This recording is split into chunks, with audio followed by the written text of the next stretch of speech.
Hello friends, आज हम इस वीडियो में सॉफ्टवेयर इंजीनियरिंग के कुछ एमसीक्यू देखने वाले हैं जो एग्जाम पॉइंट ऑफ व्यू से इम्पोर्टेंट है। अगर आप हमारे चैनल पर नए हैं तो हमारे चैनल को सब्सक्राइब कर ले और please press the bell icon so that आपको लेटेस्ट नोटिफिकेशन टाइम पर मिल सके। तो चलिए शुरू करते हैं। तो पहला क्वेश्चन है यहाँ पे, who rights the software requirement specification. इसका ऑप्शन है system developer, system tester, system analyst या नन ऑफ दिस। तो इसका आंसर हो जाएगा सी, सिस्टम एनालिस्ट। अब यहाँ पे एक टर्म है software requirement specification, in short इसे एसआरएस भी कहते हैं। तो ये होता क्या है? तो ये एक डॉक्यूमेंट होता है जो कि डिस्क्राइब करता है सॉफ्टवेयर के फीचर्स को, कि सॉफ्टवेयर का फीचर्स क्या होगा, इसका ये बिहेव कैसे करेगा, ये वर्कआउट कैसे करेगा। ये डेवलपर के लिए क्या होता है, एक लेआउट की तरह काम करता है जब डेवलपर सिस्टम को डेवलप कर रहा होता है। और इसके काफ़ी सारे कैरेक्टरिस्टिक भी है, जैसे कि ये क्लियर होना चाहिए, एक्यूरेट होना चाहिए, कंसिस्टेंट होना चाहिए, वेरीफिएबल होना चाहिए, और ये इनकरेक्ट नहीं होना चाहिए, है ना, कंप्लीट होना चाहिए, करेक्ट होना चाहिए, मॉडिफिएबल, ट्रेसेबल, ये सब चीज़ें होनी चाहिए इसके कैरेक्टरिस्टिक में। नेक्स्ट है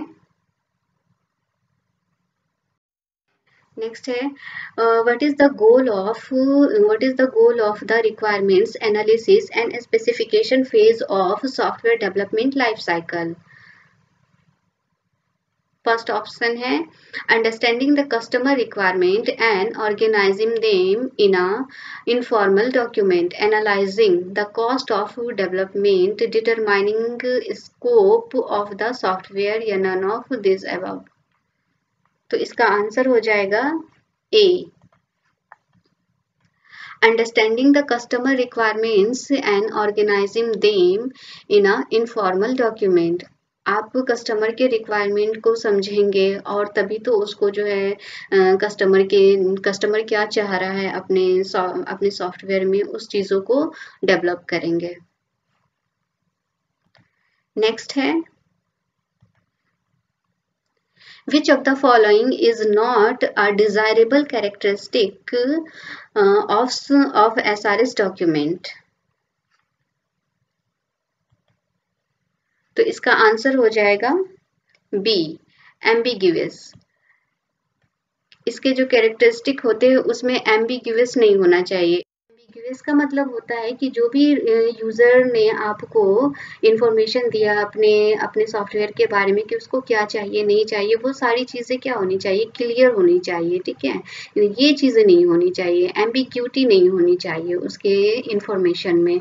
जब आप उनकी चीज़ों को समझेंगे जब ही जाकर के आप जो है सिस्टम को डेवलप करेंगे। तो एम्बिग्यूटी नहीं होनी चाहिए। नेक्स्ट है which of the following is not included in the software requirements specification document. क्या नहीं होना चाहिए?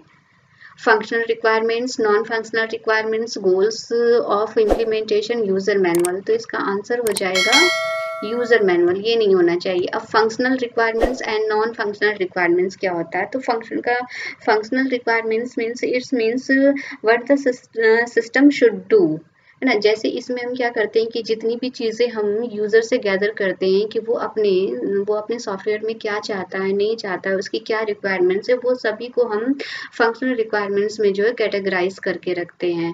और नॉन फंक्शनल में क्या होता है कि बहुत बार क्या होता है कि जो कस्टमर आते हैं, यूज़र आते हैं, वो बहुत सारी चीज़ों को नहीं बता पाते हैं कि हमें क्या चाहिए, हमें ये तो चाहिए, ये चाहिए, ये भी फीचर्स चाहिए, ये भी फीचर्स चाहिए, बट लेकिन वो बहुत सारी चीज़ों को नहीं बता पाते क्योंकि वो डेवलपर तो होता नहीं है। बस उसने सिंपली बता दिया ये चीजें हैं। तो यहाँ पे क्या होता है, नॉन फंक्शनल रिक्वायरमेंट्स में डेवलपर जो है बहुत सारी चीजें यूजर के तरफ से अंडरस्टैंड करके रखता है कि हाँ अगर कस्टमर ने ये चीजें बताई है तो इसमें ये भी होना चाहिए, क्योंकि उसे नहीं पता है बहुत सारी चीजें, तो वो अपने बिहाफ पे बहुत सारी चीजों को ऐड ऑन करके उसको कस्टमर को देता है। अगर वो नहीं देगा तो कस्टमर प्रोडक्ट लेके जाएगा, बाद में जब वो चलाएगा तो उसे वो कहेगा अरे ये तो हमारा ऐसे नहीं हो रहा है, इसमें ऐसे नहीं हो रहा है ना। तो वो इन सारी चीज़ों को, कई सारी चीज़ों को अंडरस्टैंड करके डेवलपर अपने साइड से रखता है। तो वो चीज़ें किस में आती है, नॉन फंक्शनल रिक्वायरमेंट्स में। इसमें हो जाता है कि how a system should behave while performing the operations. ठीक है, नेक्स्ट है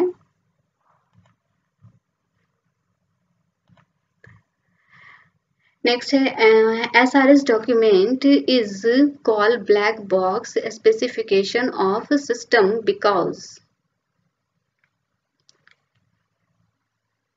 इसका आंसर हो जाएगा C. SRS document should specify only the external behavior of the system।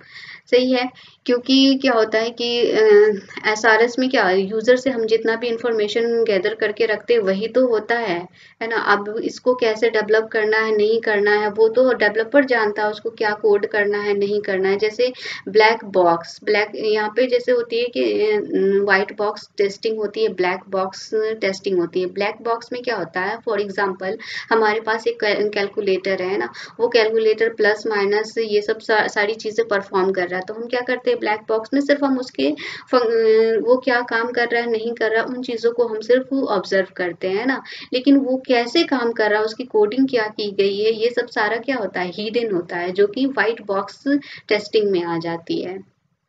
ठीक है, अब हम यहाँ पे नेक्स्ट है, तो इसका आंसर हो गया, इसका आंसर सी है। नेक्स्ट है नेक्स्ट है the goal of reading SRS document by the software developer is to. चार ऑप्शन है, ensure requirements are understandable from a functionality point of view, understand the features of the product, ensure that the software is developed as per the customer need, या none of this। तो इसका answer हो जाएगा सी। सही है कि आप customer ने जितनी भी रिक्वायरमेंट्स आपको बताई है एज पर उसी के अकॉर्डिंग आपको अपने सिस्टम को डेवलप करना है, ना कि अपनी मन से। कस्टमर क्या चाह रहा है नहीं चाह रहा उसने सब आपको SRS में मतलब लिखवा दिया है कि हमें ये भी चाहिए फीचर्स, ये भी चाहिए फीचर्स, तो आपको उसी के अकॉर्डिंग सिस्टम को जो है डेवलप करना है। नेक्स्ट है which of the following quality of SRS document ensures to compare the results of a phase with another phase। इसका आंसर चार ऑप्शन है, स्ट्रक्चर्ड, वेरिफिएबल, ट्रेसेबल। इसका आंसर हो जाएगा सी, ट्रेसेबल। ट्रेसिबल का मतलब क्या होता है कि जितनी भी हमारी रिक्वायरमेंट्स है ना उसकी सबकी अलग अलग आइडेंटिटी होनी चाहिए, जितनी भी रिक्वायरमेंट्स है सबकी खुद की अलग ही पहचान होनी चाहिए। नेक्स्ट है RAD stands for rapid and design, rapid and added development, या रैपिड एप्लीकेशन डेवलपमेंट, या रैपिड एप्लीकेशन डिजाइन। इसका आंसर हो जाएगा सी, रैपिड एप्लीकेशन डेवलपमेंट। ये वाटरफॉल मॉडल जैसा ही होता है, इसमें भी हम क्या करते हैं कि जितनी भी यूजर्स की रिक्वायरमेंट्स होती है उसको पहले हम गैदर कर लेते हैं और तब जाकर के इसको वर्कआउट करते हैं इस पर। नेक्स्ट है is an umbrella activity that is applied throughout the software engineering process, debugging, testing, designing, या सॉफ्टवेयर क्वालिटी एश्योरेंस। तो इसका आंसर हो जाएगा D, software quality assurance. Next है नेक्स्ट है the relationship of data element in a module is called coupling, modularity, cohesion या ग्रेनुलरिटी। तो इसका आंसर हो जाएगा,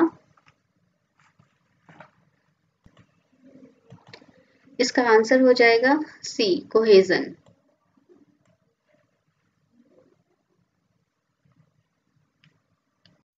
यहाँ पे जैसे टर्म है मॉड्यूल, तो इस मॉड्यूल को या फिर यहाँ पे कपलिंग, कोहेजन, मॉड्यूलरिटी, तो मॉड्यूल क्या होता है, तो इससे पहले हम ये समझ लेते हैं कि सॉफ्टवेयर डिजाइन जब हम क्या करते हैं, जब हम किसी सॉफ्टवेयर को डिजाइन करते हैं तो हमारा गोल क्या होता है कि हम सॉफ्टवेयर को ज़्यादा से ज़्यादा इफेक्टिव बनाएं, सो दैट कि इन फ्यूचर अगर हमें कोई भी प्रॉब्लम आती हो तो हम उसको इजीली सॉल्व कर सके। तो इसके लिए हम क्या करते हैं, सॉफ्टवेयर को मॉड्यूल्स में डिवाइड कर देते हैं ना, छोटे छोटे एक बड़े सॉफ्टवेयर को मॉड्यूल्स में डिवाइड करके देन उस पर हम वर्कआउट करते हैं, जिसे क्या कहते हैं, मॉड्यूलराइजेशंस भी कहते हैं। इट्स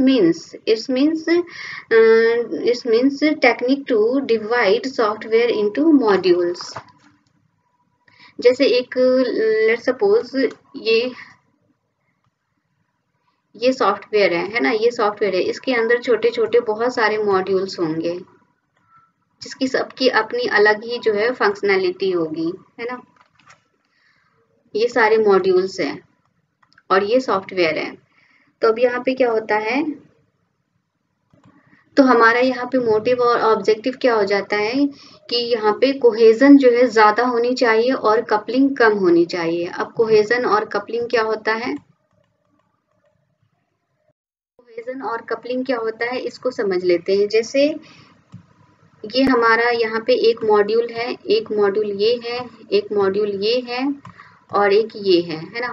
और इसमें सभी में क्या है, एलिमेंट है, इसके अपने अलग एलिमेंट है, इसके अलग एलिमेंट है और ये सारे बीच में इंटरकनेक्टेड है। इसमें भी कुछ मॉड्यूल है, इसमें भी कुछ मॉड्यूल होंगे, सब इंटरकनेक्टेड है, यहाँ भी होंगे, यहाँ भी, सब आपस में क्या है, इंटरकनेक्टेड है। इसी तरह यहाँ पे भी होगा।